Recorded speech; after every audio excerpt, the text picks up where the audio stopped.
Hello friends, welcome to Sarvodaya IAS. इस video में हम लोग देखेंगे मॉडर्न इंडिया के टॉपिक अगस्त ऑफर और क्रिस्प मिशन से रिलेटेड क्या इसमें कंफ्यूज होते हैं बच्चे। तो इसमें बहुत इजी तरीके से इसको समझाएंगे। एक छोटा सा वीडियो है, ठीक है, और कुछ और इसमें फैक्ट हैं आईएनसी से रिलेटेड, इंडियन नेशनल कांग्रेस से रिलेटेड। तो ये एक इंटरेस्टिंग वीडियो है, आप इसको पूरा देखिएगा। स्टार्ट करते हैं इस वीडियो को। मेरा नाम फारूक है, मैंने एमफिल किया है लखनऊ यूनिवर्सिटी से। मैंने यूपीएससी मेंस और पीसीएस मेंस दिए इंक्लूडिंग इंटरव्यू, और पिछले 3 साल से मैं यूपीएससी और पीसीएस एस्पिरेंट्स को गाइड कर रहा हूँ। देखिए, ऑगस्ट ऑफर और क्रिस्प मिशन। देखिए, हुआ क्या था 1939, जब सेकेंड वर्ल्ड वॉर स्टार्ट हुआ तो ब्रिटेन ने डिक्लेयर कर दिया कि इंडिया इज एट वॉर, ठीक है। तो क्या हुआ था कि जो जो कांग्रेस मिनिस्ट्री थी उसने रिज़ाइन कर दिया था, ठीक है, ये कहते हुए कि ब्रिटेन ने ये बोला था कि इंडिया जो है वो पोलैंड की तरफ से लड़ रहा है। लेकिन क्योंकि जर्मनी ने अटैक किया था पोलैंड पे, ठीक है, तो इंडिया ने गांधी जी ने ये बात बोली थी कि गुलाम जो है वो गुलाम के लिए नहीं लड़ सकता है। पहले हम आज़ाद होंगे, फिर हम गुलामों के लिए लड़ेंगे, क्योंकि इंडिया एक खुद गुलाम था, तो वो एक दूसरे उसके लिए कैसे लड़ सकता था गुलाम के लिए। तो बोला इंडिया पोलैंड के लिए नहीं लड़ सकता है, पहले इंडिया खुद आज़ाद होगा, उसके बाद इंडिया पोलैंड के लिए लड़ सकता है, ठीक है। तो ये बात बोलते हुए मिनिस्ट्रीज ने रिज़ाइन कर दिया 1939। अब आप देखिए कि ये अगस्त ऑफ आर 1940 का है, पहली चीज़, क्योंकि डेट बड़ी इंपॉर्टेंट है हिस्ट्री में, और ये 1942 का है, ठीक है। 1940 1942 ये पहला डिफरेंस है। दूसरा ये कि उन्होंने बोला कि डोमिनियन स्टेटस मिलेगा। ऑगस्ट ऑफर में बोला गया कि डोमिनियन स्टेटस मिलेगा, ठीक है।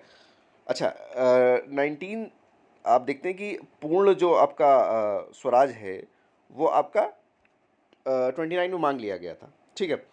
तो डोमिनियन स्टेटस तो जाहिर सी बात है अनएक्सेप्टेबल होगा, ठीक है। तो क्रिस्प मिशन, क्योंकि ये एक्सेप्ट नहीं हुआ, तो 42 में क्रिस्प मिशन आता है, आप जानते हैं 42 में क्रिस्प मिशन आया था। तो इसमें बोला गया कि डोमिनियन स्टेटस तो होगा ही, साथ में स्पेशल स्टेटस दिया जाएगा। स्पेशल स्टेटस का मतलब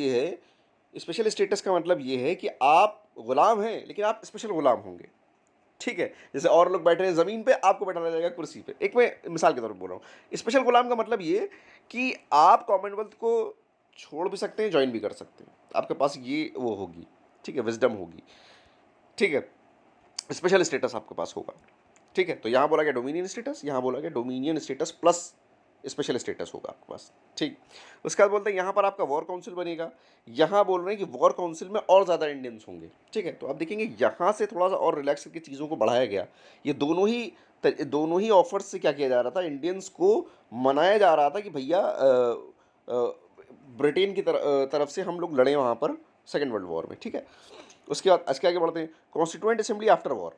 थर्ड पॉइंट है इसका, कॉन्स्टिट्यूएंट असेंबली आफ्टर वॉर, ठीक। आफ्टर वॉर मतलब ये नहीं कि कब, आफ्टर वॉर। मान लीजिए वॉर खत्म हो जाती है 1942 में, और कब कब बनाया जाएगा ये नहीं बताया गया, ठीक है, आफ्टर वॉर।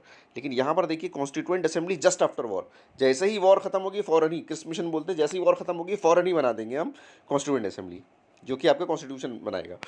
फिर आगे बढ़ते हैं, increase Indians in viceroys executive council में इंडियंस को इंक्रीज किया जाएगा, ठीक है। इसमें एक पॉइंट यहाँ पर ये जोड़ा जाता है क्रिस्प मिशन में कि any one not ready can prepare their own constitution. देखिए, यहीं से पाकिस्तान की बात आती है, सेपरेट स्टेट की बात यहीं से एक्सेप्ट कर लेता है, और यहाँ से फॉर्मेशन जो है पाकिस्तान का थोड़ा सा स्पीड पकड़ लेता है। क्या बोलते हैं कि any one not ready can prepare. अगर आप एक कॉन्स्टिट्यूशन बना और उस कॉन्स्टिट्यूशन पे इंडिया, मतलब कि जो आपके मुस्लिम लीग था और इधर आपकी जो थे कांग्रेसी, अगर ये लोग एक उस पर नहीं हैं तो ये चाहे अपना बना सकते हैं, एनी वन। इसमें आपके वो प्रिंसली स्टेट्स भी थे, ठीक है। तो यहाँ से बात उठती है कि आप सेपरेट स्टेट को भी वो कर सकते हैं, हम उसको भी रिकॉग्नाइज कर लेंगे। Any one not ready can prepare their own constitution. तो अपना कॉन्स्टिट्यूशन बनाओगे तो जाहिर सी बात है अपनी टेरिटरी होगी आपकी, की भी बात करोगे। उसके बाद आते हैं, जवाहरलाल नेहरू ने इसको कहा कि ये रस्टेड नील है, कुछ दम नहीं रखा इसके अंदर, ये रस्टेड नील है। और जो किसके रस्टेड नील बोला, ऑगस्ट ऑफर को, ठीक है। और जवाहरलाल नेहरू ने क्रशिंग बैंक बोला आपके क्रिस्प मिशन को, कि डूबता हुआ बैंक है, उसमें ऐसे ऐसे ऑफर्स दे रहा है, हाँ ये कर लो ये कर लो। और पोस्ट डेटेड चेक बोला महात्मा गांधी ने। ये दो चीज़ें इंपॉर्टेंट हैं, ठीक है। फॉलिंग बैंक या क्रशिंग बैंक बोला आपकी जवाहरलाल नेहरू ने, और पोस्ट डेटेड चेक बोला महात्मा गांधी ने, ठीक है। तो ये दो तरीके से हैं। अगर आप देखेंगे ये 1940 में आता है, ठीक है। पर्पस दोनों का सेम था कि इंडियंस को रेडी करो कि वो वर्ल्ड वॉर में आ जाए, ठीक है।